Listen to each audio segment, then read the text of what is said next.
Devocionais, a Bíblia toda em um ano. Hoje, Números, capítulos 31 a 33. Os capítulos 31 a 33 de Números narram as últimas instruções de Deus quanto à partilha da terra e também à conquista da terra.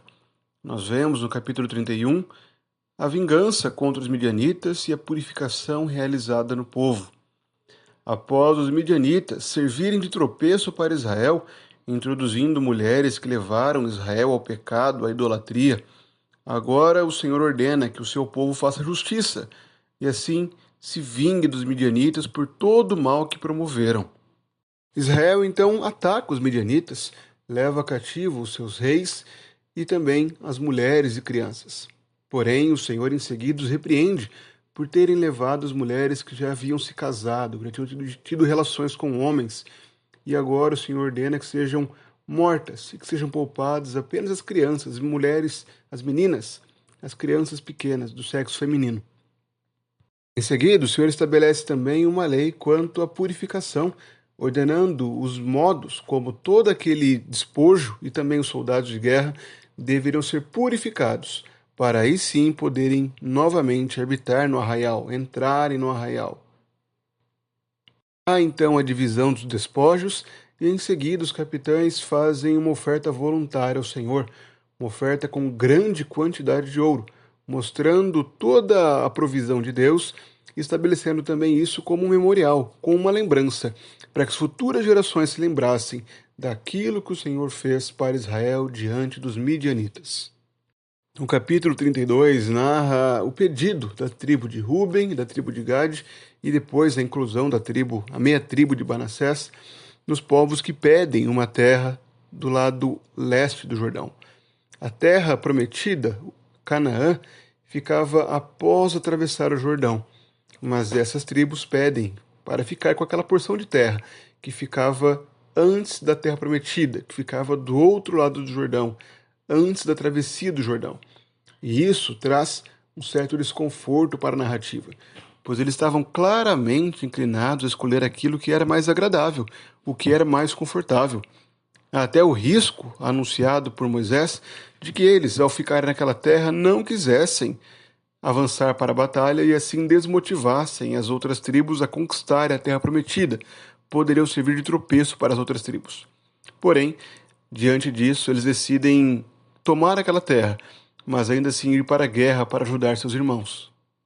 O capítulo 33 narra toda a peregrinação de Israel no deserto, desde a saída do Egito, em Ramsés, até a chegada às campinas de Moabe, a entrada da terra prometida.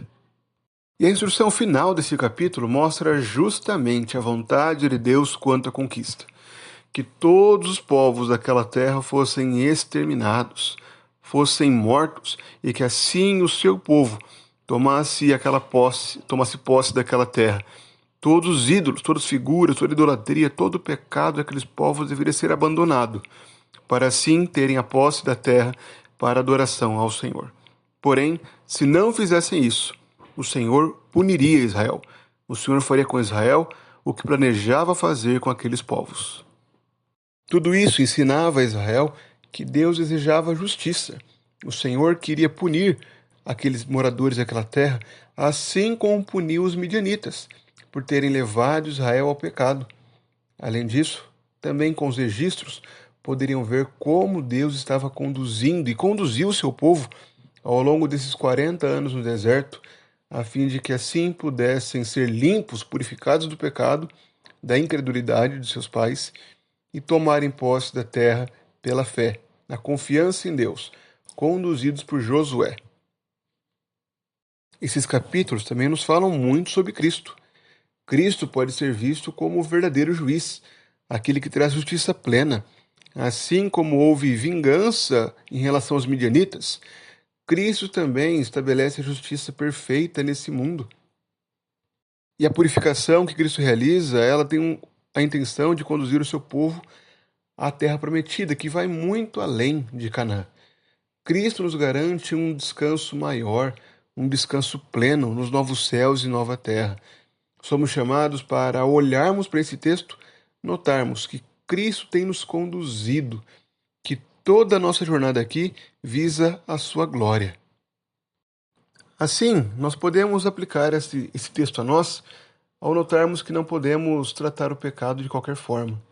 Os midianitas serviram de tropeço para Israel. Isso nos lembra de que nós muitas vezes temos que ter atenção com as amizades e relacionamentos que cultivamos, a fim de que essas amizades não nos conduzam ao pecado. Também precisamos lembrar de tudo que Deus já fez. Deus tem nos conduzido com perfeição.